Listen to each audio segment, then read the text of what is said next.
What's up, guys? Back to another Honkai video. And in this video we are going to talk about the 4-star Lynx and if you should summon on Fushuan's banner, as Lynx is one of the 4 stars on the banner. Do note though, even if she is like the best unit in the game, right, you always have to be careful when summoning for the 4 stars, as you can always just get them like, you know, first multi, or you can quite literally never ever get them. Yeah, there's no pity, there's no nothing. You could, you know, E6 Fushuan, losing 50-50 every single time and not get a single Lynx. So please be careful, don't go too deep, don't risk your 5-star pull, don't risk, oh, like, I mean, I want to lose 50-50 so I'm guaranteed, you know, Topaz or whatever it may be, right? Don't risk that. If you want Lynx but not Fushuan, you know, give it 1 or 2 multis, right? Just play it safe. But she is a healer, which is highly valuable, as there's only 3 other healers, which is Natasha, right? She's free. Bailu, which is a 5-star from the general pool, which is almost impossible to get unless you are pitting the the 300 step from the standard banner. Otherwise there's no guaranteed way to get her. And then there's the Wocha, who you could get guaranteed, right? But his banner is gone, so there's no way to get him. So this is pretty much the 3rd healer you can get, and it's probably going to be the easier out of the 2 between her and Bailu. Now, she's also Quantum, which is kind of nice. A lot of people like the Mono Quantum team. Let's get into what she does. So of course she has a Quantum basic attack that deals damage based off her max HP, so another HP scaler.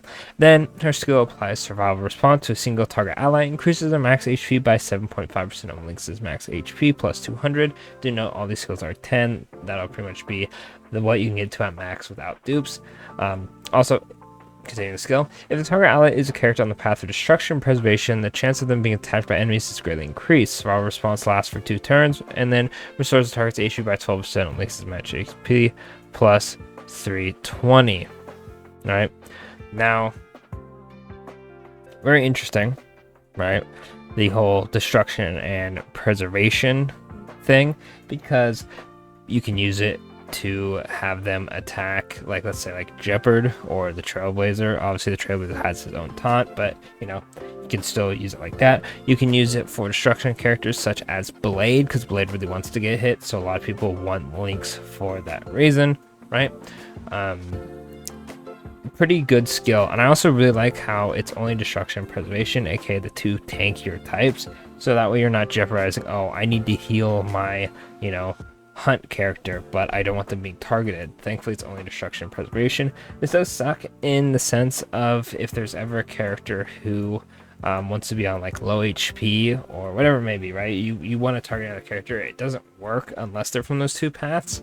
But still, I think I'd rather take the limited destruction preservation units over just whoever gets the skill. And then her ultimate dispels 1 debuff from all allies and immediately restores their respective HP by an amount equal to 13.5% of Lynx's max HP plus 360, just an AoE heal with a debuff cleanse. This is very important because currently Natasha is the only one who can do that besides Locha, and like I said, the Locha you can't get anymore, so you don't have him. I'm just gonna pretend he doesn't exist for right now.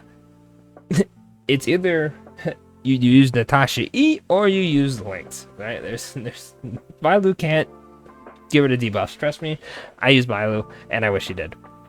So that ultimate is extremely good. That might be, I'd honestly say, I know Invigoration is really good for the whole, like, when you're getting hit you heal and you get tankier with Bailu's traces, but I think that Lynx does have the better ultimate, as getting rid of debuffs is so nice, plus it's also heal.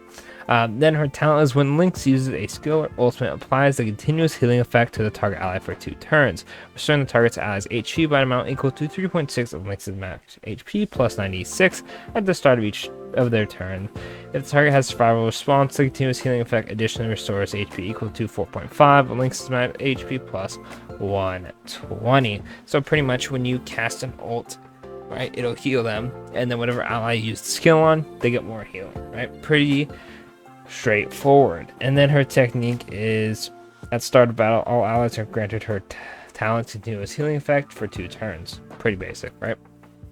Overall, pretty much what you do with this character is you pop the skill on your destruction or preservation unit you want to get hit, and then you pop the ult to get rid of debuffs and heal your team, and then they get continuous healing that should last you long enough to where you can just use the ultimate. And then of course, if you want to refresh the skill, you do that and you're pretty much chilling. Otherwise, you don't really need to spam her skill too much. Also, the basic attack scaling off HP is pretty nice.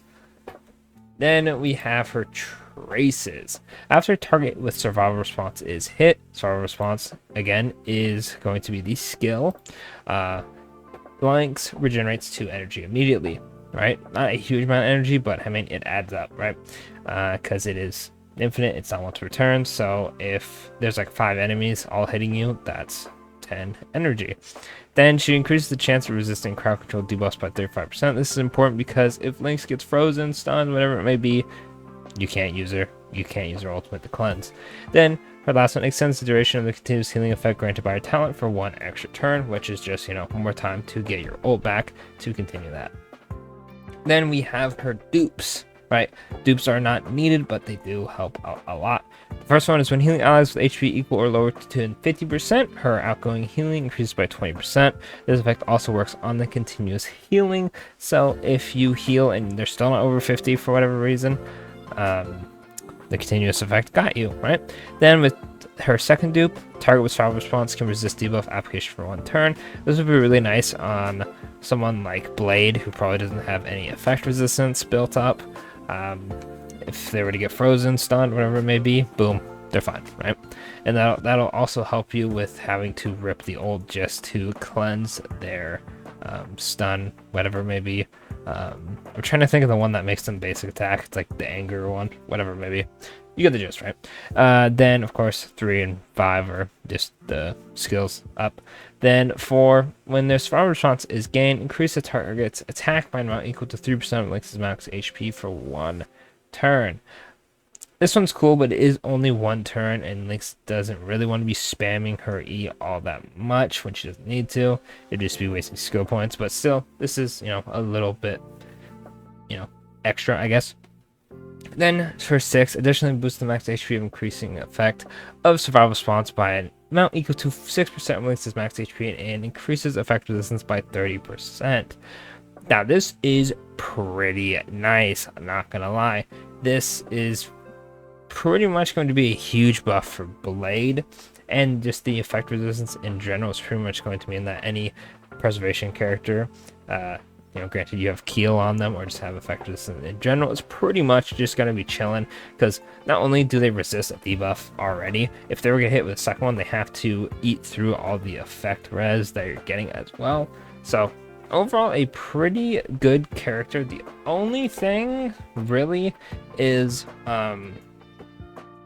the skill. Of course, only Bailu has a real AoE, right? Obviously, the skill is single target, so if you don't have her ult, right? This is very niche situations, because technically Bailu is the only character with a skill that hits multiple partners. Natasha, single target. Luocha, single target, right? Right, the skill is only single target, but that's not really a big deal, honestly. Natasha just does just fine with her skill and ultimate doing the same exact AoE heal, single target heal. Plus, the continuous healing is also so nice that once you use the skill, if you have to, you probably won't have to worry about that character for a while. Overall, I'm gonna be honest with you, I think the fact that she has a small taunt on her skill and the ultimate cleanses debuffs, I low-key think she might be better than Bailu. Bailu does have the better heal, right? Because the heal on hit is going to keep you alive a lot more than just, healing on the turn. Because if all the enemies are attacking at once and you don't get to your turn, you're not going to be able to be healed. You're just going to take all that damage. Plus, Bailu reduces damage taken by, 10%? And all that getting hit is gonna be, Bailu's gonna eat that up for you with her invigoration. But that's kind of all she has going for her, really. If you get debuffed, you're screwed. There's so many times I've had Bailu where I've gotten debuffed and I'm just cool, I've actually lost runs. I was doing a deer run, right, and I got like really unlucky, and everybody got hit and enraged. That's what it was. And I had to solo with Bailu, and I left at 1 HP. I left him at 1 HP, and then I ended up getting wiped because it was only Bailu by herself, and I was like, well, that's unfortunate.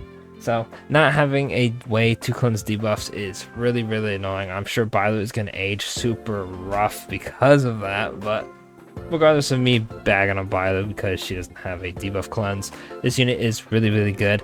I don't think she's anywhere close to Luocha's level, but the cool synergy she has with destruction and preservation characters is really nice.